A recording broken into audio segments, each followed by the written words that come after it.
a technical presence on a call, and that's what we relied on basically, because more often than not, especially in the larger organizations, you're dealing with an internal stakeholder that, the visibility is huge, and I think we're struggling slightly in terms of getting enough content out there. So we've committed to buying some content kit. You know what, one of the hardest things that I didn't think would be the hardest would be to get registered as a Microsoft partner. We went round in loops. Welcome to another episode of Microsoft Mentors, the podcast. Microsoft Mentors is designed to lift the lid on the journeys of the most successful leaders in the Microsoft partner ecosystem. Every week, through candid conversations with founders, business owners, and technology thought leaders, we explore their strategies, grit, and lessons behind their growth, and how they're building competitive advantage for the future.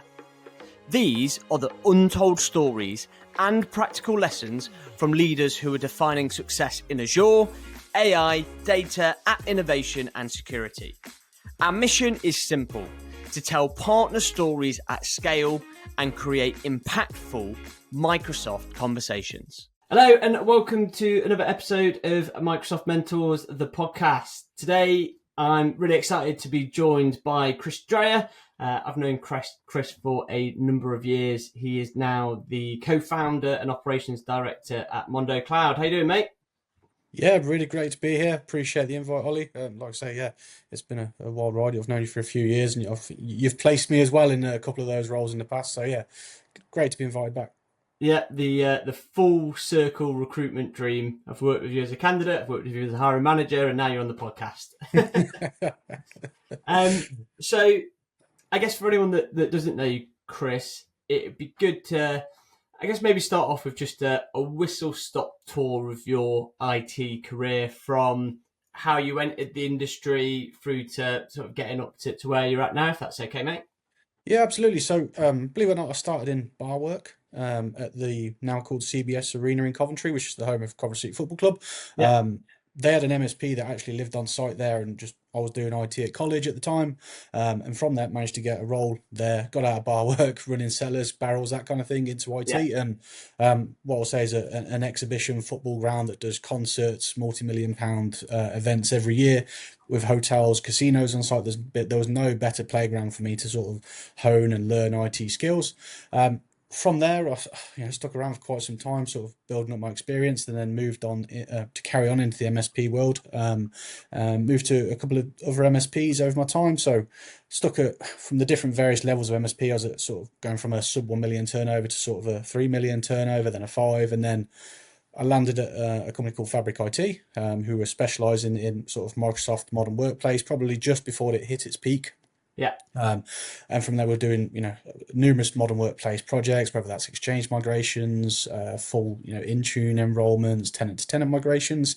And then we went on quite an interesting merger and acquisition cycle. So Fabric were acquired by a company called Circle IT, which then took us from sort of that 3 to 5 million turnover sort of business into a 30 million pound turnover business, who then ultimately got acquired by a company that was called now called ARO, which then took us into a behemoth of an organization, 300 users, 100 plus million turnover, and access into all sorts of opportunities into layering in those sorts of modern workplace projects. So during my time there, I ended up being a cloud solutions architect, doing all sorts of things from modern workplace engagements to Azure virtual desktop deployments, basically design, delivering, architecting solutions. So that's been probably me for the last 14 years. And then that comes on to the role I had before Mondo, where you placed me in as a technical director at Hain Solutions. So for me, I knew I wanted to get away, not away from tech, but I wanted to move into sort of more leadership. And that's sort of the strengths I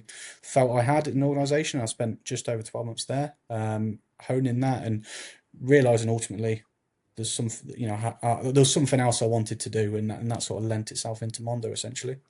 Yeah. And I guess going back to that Fabric journey, because I think it's really interesting that, within that one role and organization at Fabric, you were a certain size, you then became bigger, you then became even bigger through, a couple of acquisitions in quick succession. So as you went through those different size organizations, what did you learn about the differences between, a Fabric size business doing the revenue that they're doing versus Circle versus then ARO? What were the big differences that you sort of felt? There was a significant difference in the way they operated, and there's significant silos within the organisation. So support was generally support, project delivery was project delivery. There were certain challenges from a political standpoint when you've got lots of people that have been through acquired businesses. You've got directors that maybe aren't necessarily fulfilling the role they used to be in, and Yeah. there's lots of people trying to push their way in to make themselves be known, essentially. But what it did for us from an architectural and project delivery perspective, it certainly opened up our pipeline to, if you think about the sort of size organizations we've then been allowed to get access to the markets to. So from a pre-sales perspective, we were extremely busy, being able to then get these sorts of organizations that have still got a lot of on-prem tin, to being able to modernize and innovate and be able to get them away from sort of legacy infrastructure and into sort of a modern working environment. Yeah, yeah. And so with the sort of the technical side of work that you've been doing, it's kind of been on both sides of the Microsoft cloud ecosystem in that it's M365 and modern work, and then also this sort of the infrastructure and Azure side of things.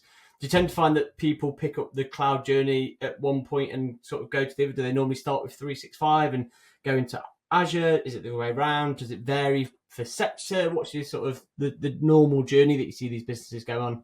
So this day and age, you generally find everybody's got 365 in one vein or another. Yeah, Very rarely did we come across an organization that was starting out net new. Obviously, we had a few, generic exchange migrations to start with, and that always becomes most organizations' starting point on their sort of Microsoft 365 modern workplace journey. What we tend to find is when we went in for, let's say, a modern workplace pitch, the thing with if you're sub 300 users, the automatic pitch for us is business premium, because you'll get in not only obviously your Exchange, OneDrive, SharePoint, all the usual bits and pieces. You're then getting device management. You're then getting Entra ID, conditional access, Defender for Endpoint. So there's a whole raft of services you can then implement to obviously consolidate tool sets and be able to start slowly moving the business away from sort of on-prem infrastructure.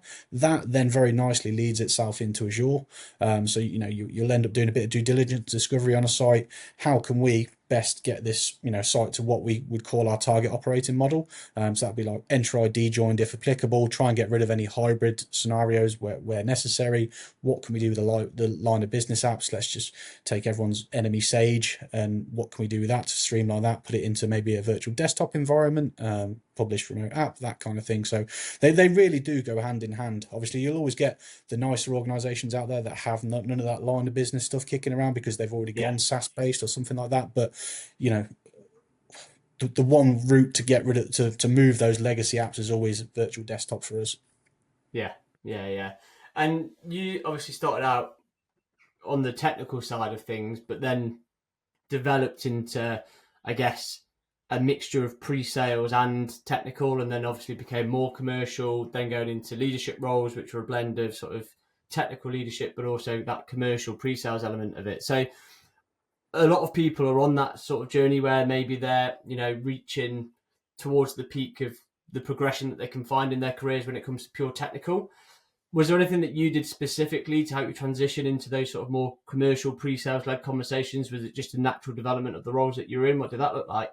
It was sort of a natural progression of having that pipeline opened up for us, and then we've got, because Fabric were acquired specifically for their modern workplace skill sets, and as well as they had a Power Platforms environment as well. You then take that into a sales team that don't have those skills and experiences.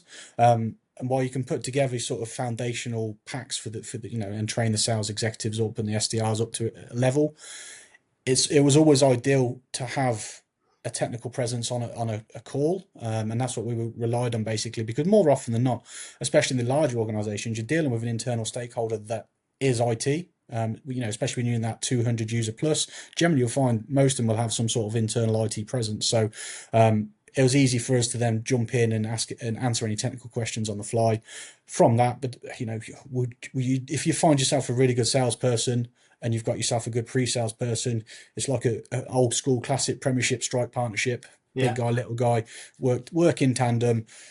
We'll then put the statements of works together. They'll go out and do what they need to do. We'll all meet in the middle and hopefully get an agreement signed. So which one would you be? Would you be Peter Crouch or Jermaine Defoe?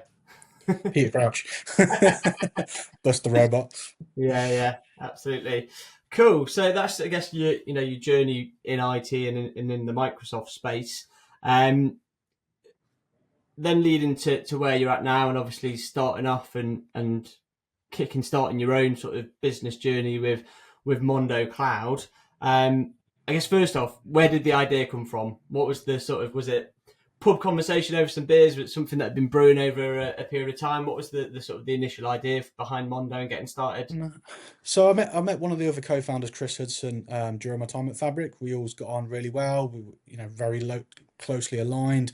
Always seemed to be singing off the same hymn sheet. So first and foremost, for me, it's crucial to have somebody that's on the same page and willing to go on the same pain and same journey that you are. Yeah, And what we both saw from that merger and acquisition piece, that while companies get bigger, the service levels drop for a significant number of organizations that have been supported by them. yeah, Not going to say that that's a blanket statement, but that's certainly evidence that we've seen, and that's been the case from conversations I've had with organizations that are supported by some of these organizations have been on that M&A sequence, right? And yeah, it's just a fact of life, is you can't maintain and manage those key relationships to the level that you used to.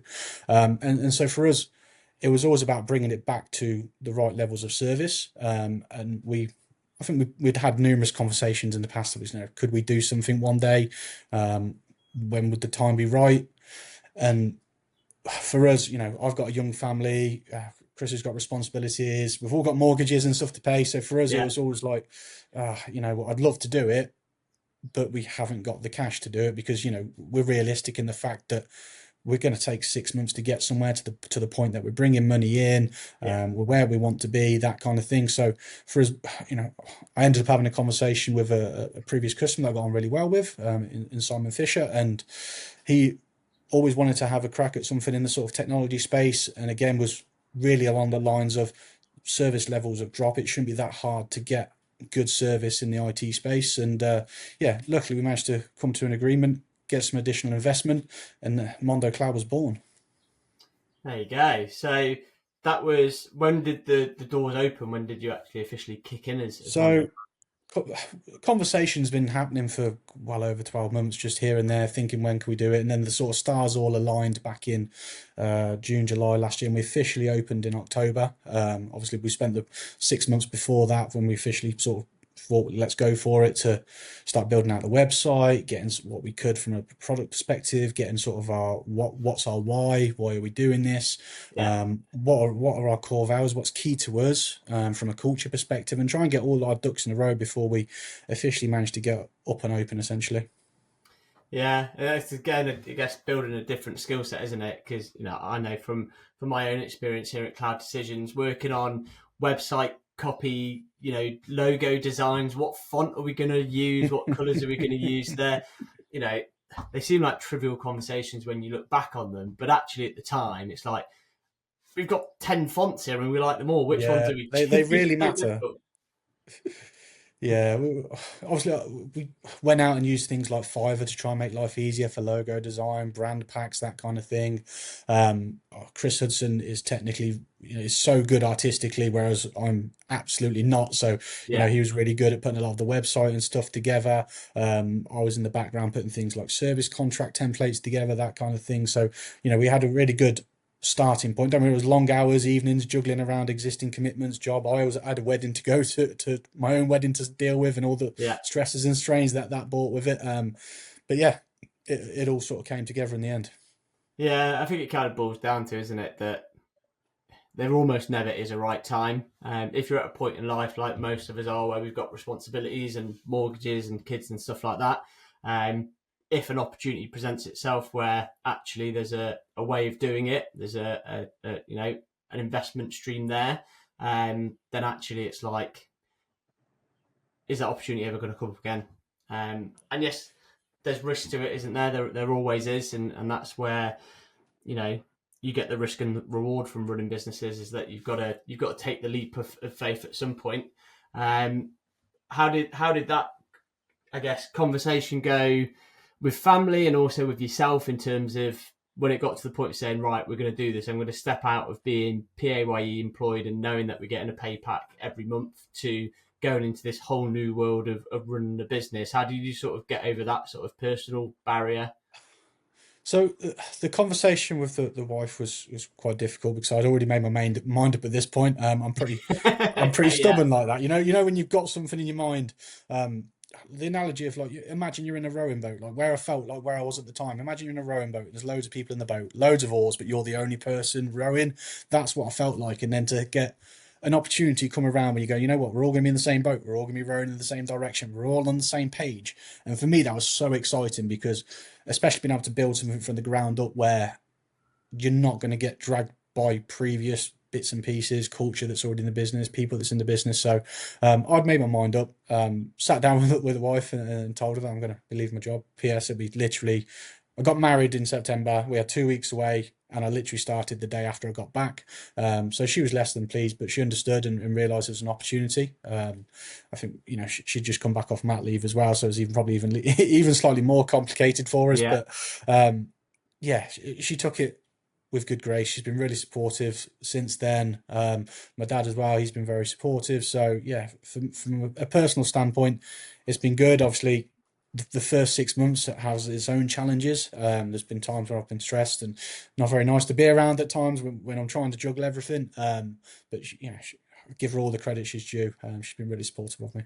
yeah. I think you've got to have the buy-in of people around you, because especially when you're in those early phases, even pre-opening the doors, those conversations around the website and logos and brand packs and whatever, all of that is done out of hours, right? Because you're Yeah. still doing other stuff. So you need to have that support of the people around you to say that it's going to be a different way of like working and different way of life for a little bit of time. But when we get to a point where we're up and running, then this is what's on the other side of it. Yeah. Um, so you open the doors, brand's done, website's done, ready to go. Talk me through that first sort of 90 days. What did you think it was going to be like? And I guess what was the reality? So I think we were quite fortunate because we had obviously Simon's other business as our first customer, which is very useful because they're a good sized entity, Yeah. and they had some work from years of non-investment in IT or no roadmaps or anything like that. So we had stuff to be getting on with, but our initial announcement and go live, all I can say is thank you to everybody that reached out because we had some really good reception. Obviously got some previous customers reached out that are interested. Some of them are now come on board. So our first 3 months was just a whirlwind. I couldn't believe it. Obviously not having any employees at this point in time other than sort of the founding team as well. It obviously became quite difficult. Our doors were open 8 till 5:30. We couldn't really get away from the desk for lunch or anything like that because you never know when a phone call's coming.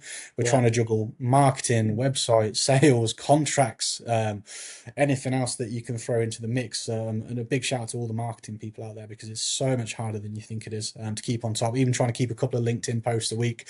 I was trying to build a whole personal brand piece, posting more on LinkedIn. That soon gave up the ghost because I was too busy doing other things. So yeah, it was a juggle and a struggle, but it was so worth it. And the more you talk to people, the more you realise how accommodating organisations will be. So we had a quite clear view on the vendors we wanted to use from a toolset perspective. Yeah. PSA, RMM, that kind of thing, and we just reached out and started speaking to them, and so many were so receptive to assisting us with a few months free, that kind of thing. So it really, really helped from a cash flow perspective. I think all our major tools gave us the first 3 months free, which was a massive bonus for us because obviously those first 3 months were going to be the hardest in terms of financial outlay. We had insurances to buy, websites to run, all the rest of the bits and pieces we had to get up and running. So to have those tooling costs, at least pushed down the road slightly till we had a better cash flow was, massively beneficial. Yeah. It's good that the vendors are flexible on that from the sounds of it, because, like you say, ultimately cash flow is difficult at the start for them. They've obviously been able to see the long game, the long term partnership that you'll be able to work with them on, which is good. Um, so you mentioned about the start bit and getting quite a lot of opportunity inbound to start with in terms of people reaching out from posts and the launch and things like that. I guess from your sort of skill set perspective, you've been involved with the pre-sales life cycle and the technical life cycle, but probably not so much that sort of pure cold colder sort of sales, business development type cycle. So it sounds like that's worked quite well initially. Have you got sort of a plan in terms of what that looks like for the business longer term in terms of how you're going to sort of fuel that sales engine in the business?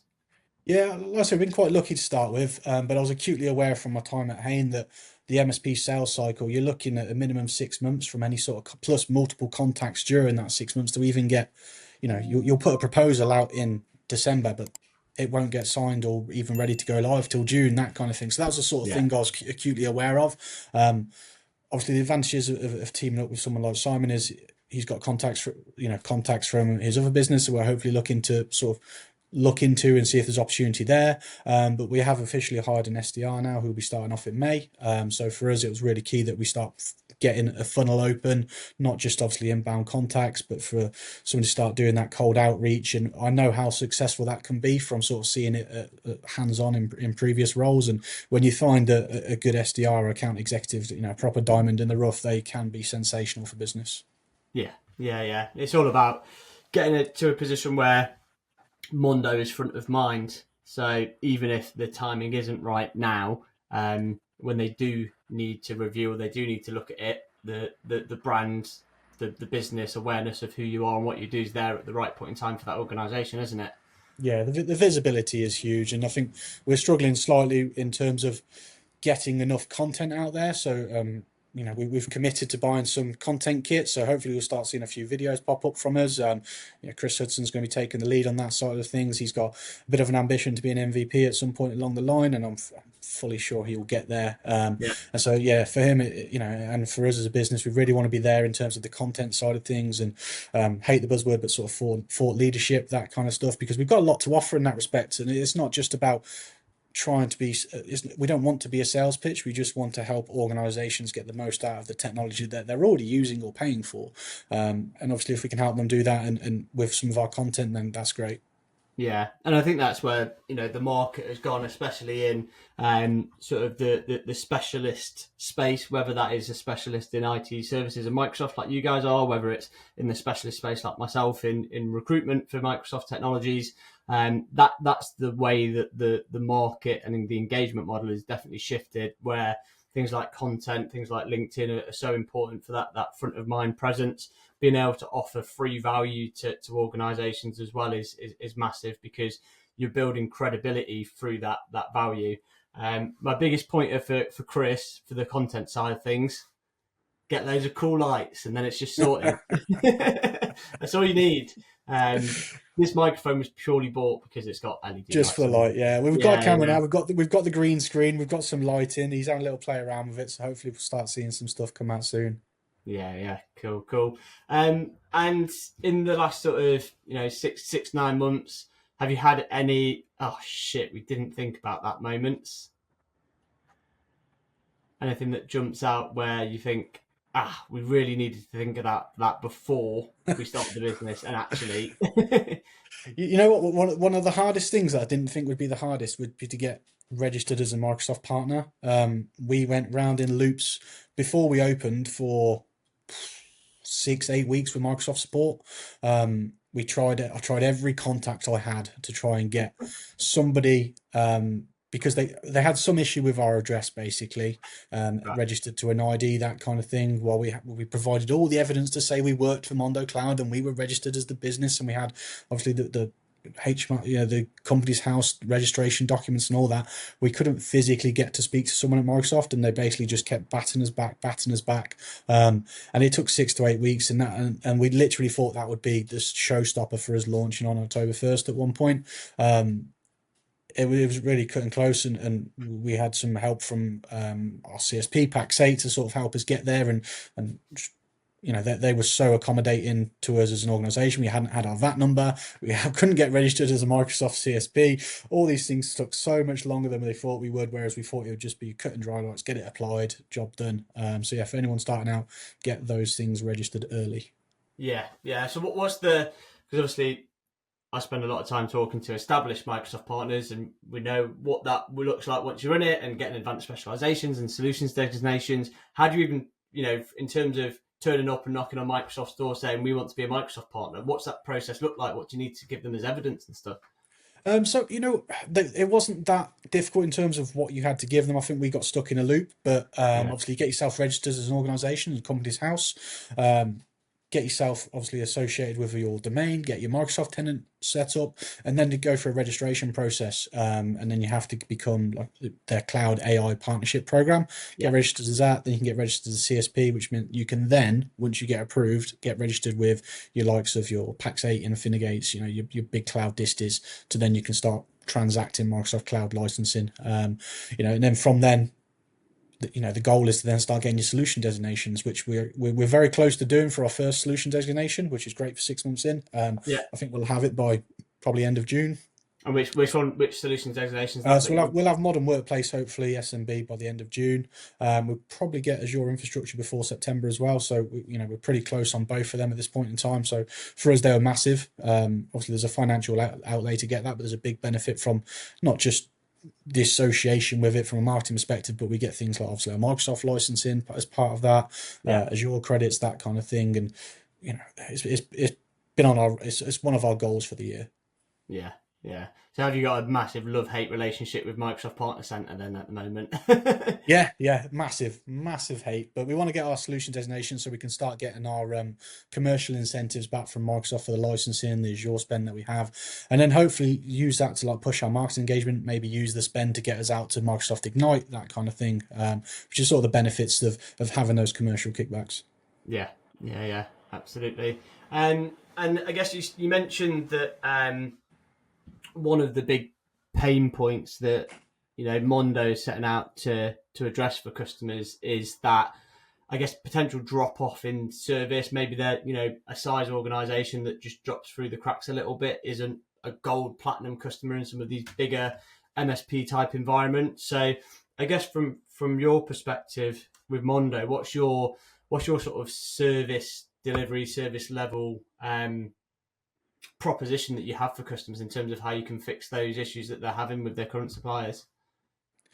So when we go into an organisation, for us, the key thing that we do is we go in to understand the business first, and I think that gets forgotten about a lot. So a generic MSP may consider a printer down to be, say, a P3, P4, but maybe that printer's key for manufacturing of an organisation. Maybe it's the director's printer that needs to be fixed within 15 minutes. So we spend a lot of time when engaging with organisations to understand what their pain points are currently, what's important to them as an organisation, what's their goals for the year, not just what we think they need. It's about what they need as an organisation, and then how we layer that into a roadmap for an organisation. So everyone that comes on board gets a fully costed roadmap for the next 12, 24 months, depending on what their goals and aspirations are.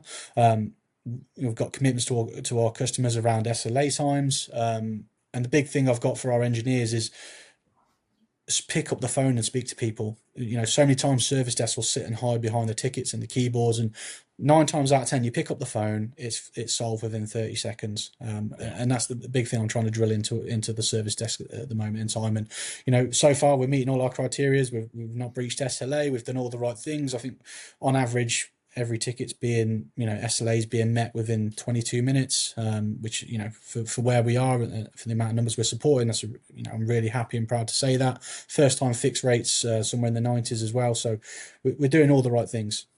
Yeah.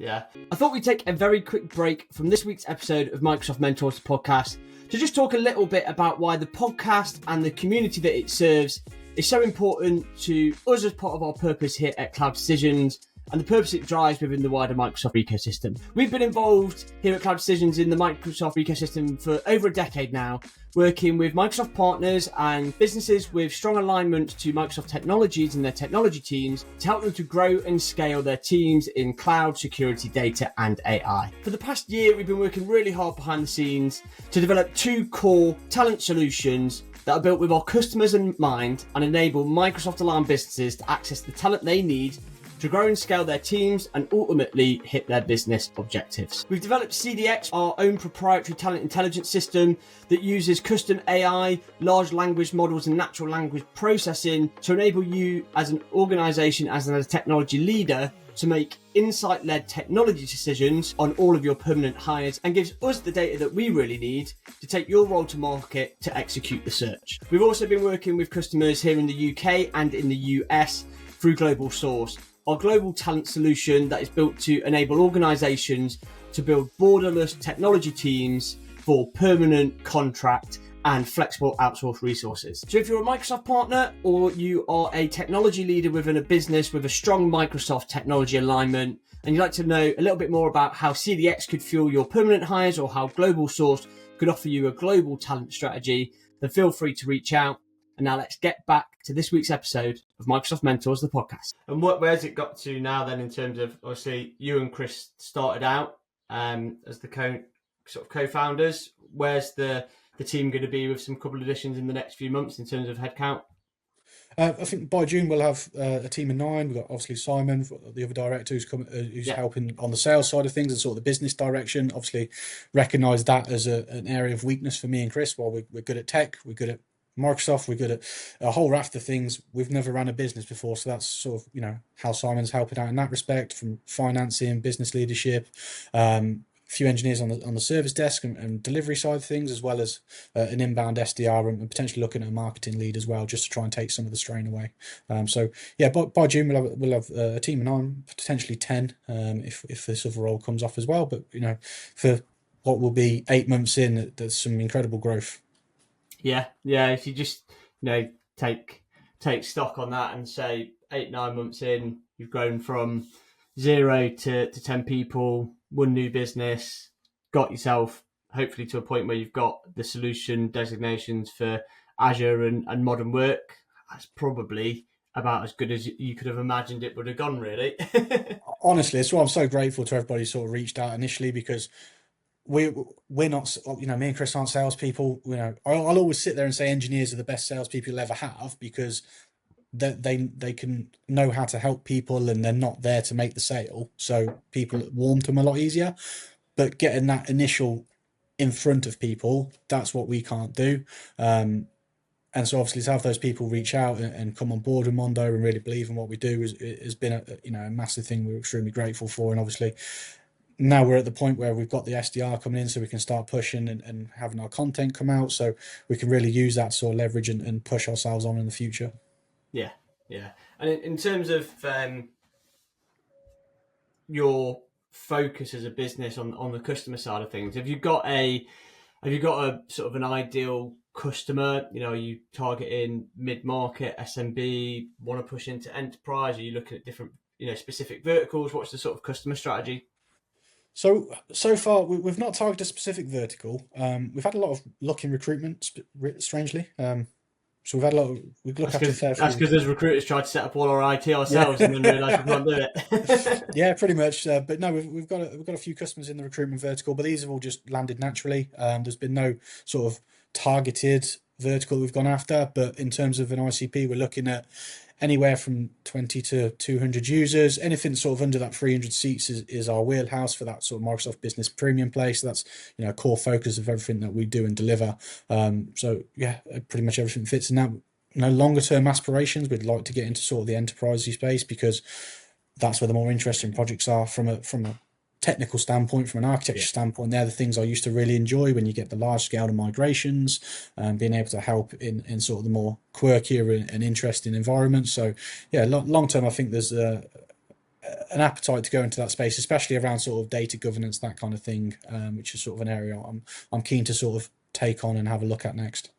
Yeah. Well, with Copilot, the precursor to everyone's Copilot environment is data governance, right? Correct. Yeah. You don't want Copilot running off and getting the bloke on the sales floor all of the details from the sales director's SharePoint or whatever. And I think a lot of organisations, probably at a non-technical stakeholder level anyway, kind of maybe miss that in terms of the prerequisite to get to Copilot. It's like, Copilot's out, we can get it. Can we just start running with it? And actually, you need to look at sensitivity labelling and data governance and all of that side beforehand, don't you? No, I completely agree. That's what I've been spending the last couple of weeks testing various different tool sets will help engage with organizations, because nobody wants to look at thousands and thousands of pages of spreadsheets to be able to go, what permissions are right, what permissions are wrong. They want a nice, SaaS-based tool that will archive sites based on, when was the last access date, an easy way to identify, permissions that maybe overextending, templated site deployments, that kind of thing. So it's something I'm really keen to look at, not just because of the Copilot bits and pieces, because I think especially in the enterprise space, I remember a couple of projects I'd worked on in the past, especially in the education sector. Around COVID, they let teams go wild. You've got schools sitting around with like thousands of team sites. They don't know what to do with them. They don't know how to archive them or even find out what's valid. So for me, there's just a really interesting space there to be explored. Yeah. Do you find that there is quite a lot of sort of technical debt left over from COVID, where businesses or organisations had to accelerate to everything remote, everything SaaS, everything cloud, but now they've started to draw back, or over the last few years have drawn back into a bit more of a traditional way of working, maybe they're back in the office more, but actually they've got loads of technical debt left over from when they set up everything for COVID. Do you find that a lot? Yeah, it's interesting. There is a fair chunk of that around, like data being the one where you've got teams sprawl, that kind of thing. Legacy things like VPN services that are no longer in place. I was in a customer site the other week, and they've got an Azure WAN service that was connecting different regions that are no longer in use. They've got different units, scale units for that WAN, and it saved them about $2,000 a month just in a couple of clicks, just by downscaling and removing virtual WAN instance they didn't need. And I think, especially if you've not got people that are skilled in things like Azure day to day, and they're just used to seeing the monthly bill and ticking along, and if it's ticking along consistently, they're just paying it because they know it's doing something for the organization. Yeah.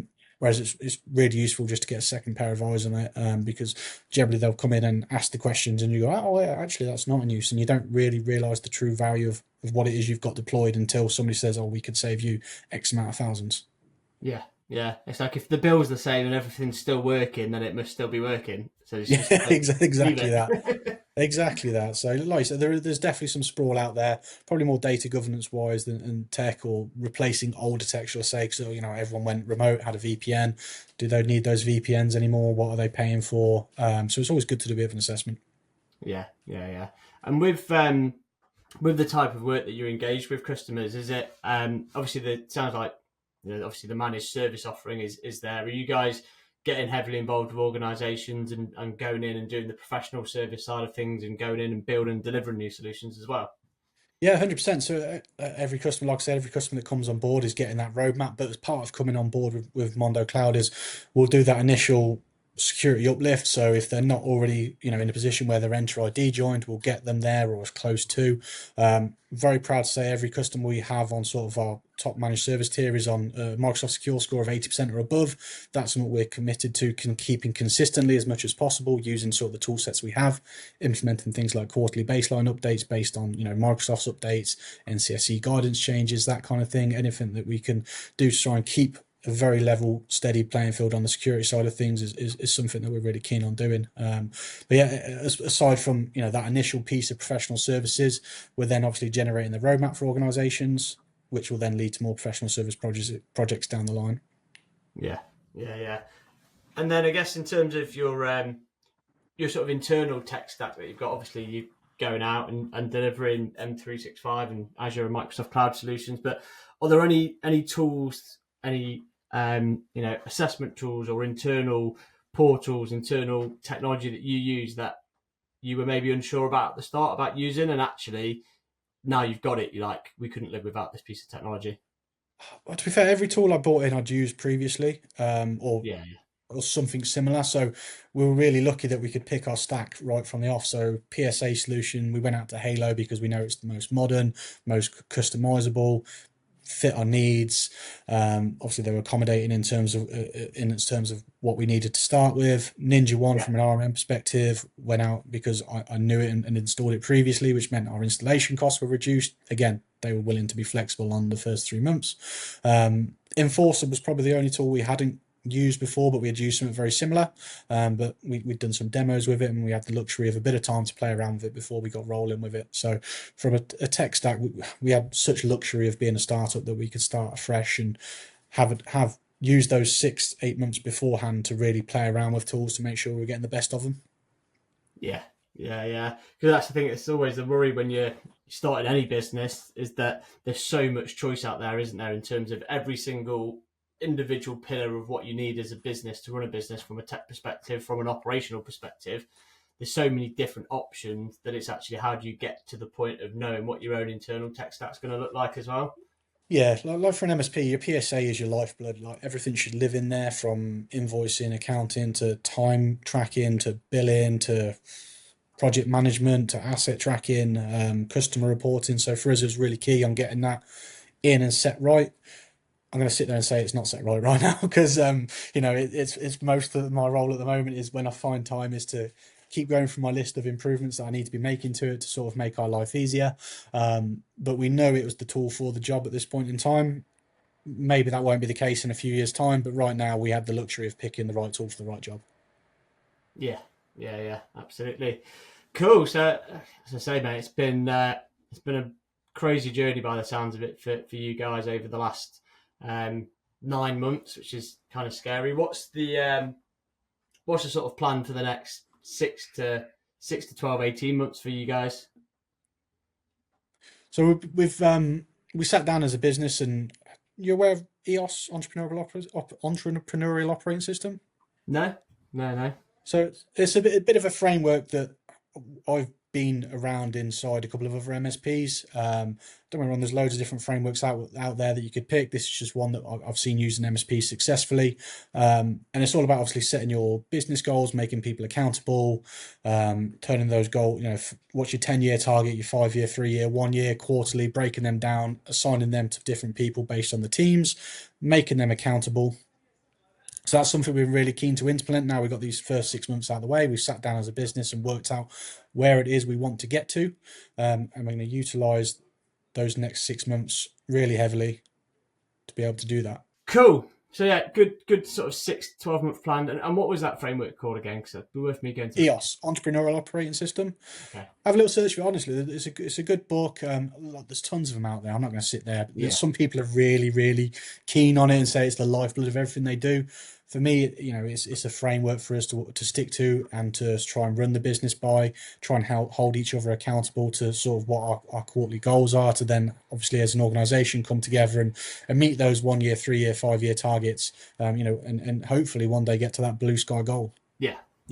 I think it's important to have that blue sky goal, isn't it? I think we're the same here at Cloud Decisions. I think there's a I guess a tendency to get drawn down into the here and now a lot, because ultimately that's the lifeblood of any business, and are the numbers still coming in? Are the lights still going to turn on? Yeah. But I think you've got to have a short, medium, and long term view on it. Medium term, where do you want to be at the end of this year? Where do you want to be in the next 2 to 3 years? But then also, what's all of that here and now working towards as an end goal, and having that sort of north star to work towards. So yeah, we're doing something similar here. It's about understanding what we're doing in the here and now, but also longer term, where do we want to get the business to, and how do we build objectives on a year by year basis to work towards that. So I guess if you're gonna put your neck on the line, what would you say is the one standout big success from the first 9 months of Mondo, if you had to choose one? It's got to be, we've onboarded over 15 customers now, we never had that. We were nowhere near that from our early forecasting projections. We were really conservative on our forecast, really lean. Still probably looking. We tried to be as optimistic as we really could be about our first 6 to 12 months, and I think we've blown that out of the water, and we're just going to try and use that as a catalyst to keep going. Yeah, 100%, mate, 100%. Right, you ready for some fun? Should we do the Microsoft Mentors quickfire round? Go for it. Right, let me pull up my questions. I've done some really hard ones for you today. I'm only joking, mate. Cool. Let's start off with, I know we spoke a little bit about AI. We'll start with Copilot or ChatGPT. Day-to-day web-based stuff. Yeah. ChatGPT. Yeah. ChatGPT is obviously the main go-to one. Is there another sort of web-based AI tool that you use a lot, or is ChatGPT you go to? No, just ChatGPT, to be honest, at this point, and some Copilot. So we've got Copilot licensing for messing around inside Teams, Outlook, that kind of thing. But yeah, ChatGPT is my go-to day-to-day. Yeah. I have started playing around with Perplexity AI recently for like the deep research stuff, which is quite good. I think ChatGPT still has the edge though. hybrid cloud or all in cloud? All in. All in. Just get it all in there. Get rid of all of these old. Anything that reduces patching, the headaches that come with it, to be honest. Yeah, absolutely.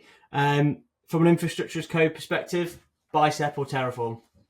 Terraform. Oh, it's called Microsoft Mentors. They're listening. You've got to say Bicep. I know, but flexibility.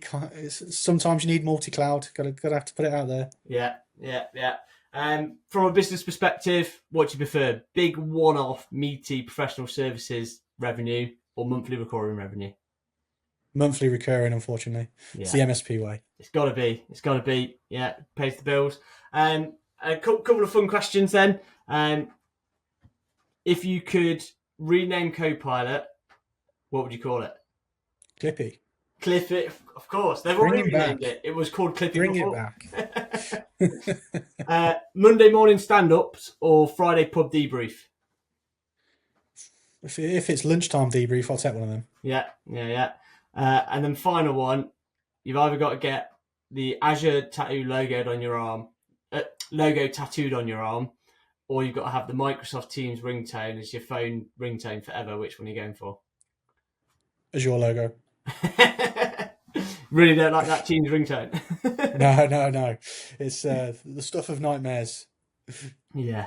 When you just sat trying to enjoy your lunch and you hear it going in the background, you're like, gonna have to go and look at that. Going from a non-frontline support role to starting a business and being back in the trenches, you realise you're dreading that ringtone again. It was definitely eye-opening those first few months. Now we've got a bit of support, life's a lot better from that perspective. But yeah, those first few months being back in the trenches was definitely eye-opening. Yeah. And not quick fire round, but I just thought, just give the listeners a bit of a feel for where are you guys based? What's your sort of setup in terms of office? You guys hybrid, remote? What's that all look like for you? Yeah, so obviously with one of our investors, Simon, he has some office space up in Macclesfield, so we're utilising that. Some of the team are hybrid 1-2 days a week, but we are a bit of a hybrid business. That being said, we're key to have this office space here so we can all get in once or twice a week. We have got some other customers on the business estate that we're in as well, so it's really nice just to be able to pop in there if there's a bit of an issue, show a bit of face-to-face, that kind of thing. So yeah, based up in the northwest. I'm not, as you know, so I'll come up sort of once, maybe twice a week. Chris Hudson the same. A couple of other lads from the sports perspective are local, and then obviously Simon's local as well. So yeah, we're a bit of a proper hybrid mix, but we do sort of still feel it's important to get face-to-face once or twice a week. Yeah, definitely. Especially when you're in that early phase of a business, you're trying to build culture, you're trying to innovate and iterate quickly. It's good to have at least some face time together so you can collaborate and just thrash those sort of ideas out, isn't it, as well? And it 100%. Proofs in the pudding as well in terms of the level of service that you're delivering to customers in terms of SLAs and first fix rates as well, and that all sort of feeds into that approach of at least being together a few times a week to be able to work on stuff. Yeah, especially with such a new team. Everyone we bring in is a significant chunk of the culture that we have right now. So again, a part of the entrepreneurial operating system, there's the big core. One of the core values is right person for the right seat, and we've been really trying to live by that. So everyone we bring in, they're making sure they're the right fit for the right seat that we've got open at this point in time. Not trying to mould a seat around a person because we think maybe they could be worth it. So we've been really key on everyone we've hired that they are the right person. Yeah. Hiring in people. I mean, it's my life, but it's one of the biggest challenges in business to get right. You'll get a lot of them right. You'll get a few wrong. It's just the nature of how it is and growing and scaling. But I think, like you say, if you set the foundations right and you're clear about what you want and where those types of people fit into the organisation in terms of culture, in terms of skill set, then you're never going to be too far off it. So, Chris, really, really thanks very much for the time, mate. It's been great to hear a little bit more about the journey. As I said before we started, this sort of series of Microsoft Mentors, the podcast, is all about the Microsoft partner journey. We're going to have conversations with people like you that are very early on to all the way through to people that have scaled and exited and are right at the other end of the journey. But you probably are one of the, I guess, youngest Microsoft CSP MSPs in the country right now. You're only 8 months old. There can't be that many more that are sort of on the same sort of growth trajectory as you after starting so soon. So yeah, it's been really interesting to catch up, mate. And anyone wants to hear anything about Mondo or Chris, I'll tag him on the LinkedIn live post and I'll pop him in the YouTube. And and Spotify links as well. So thanks very much for your time, buddy. Brilliant. Thanks, Ollie. Appreciate your time.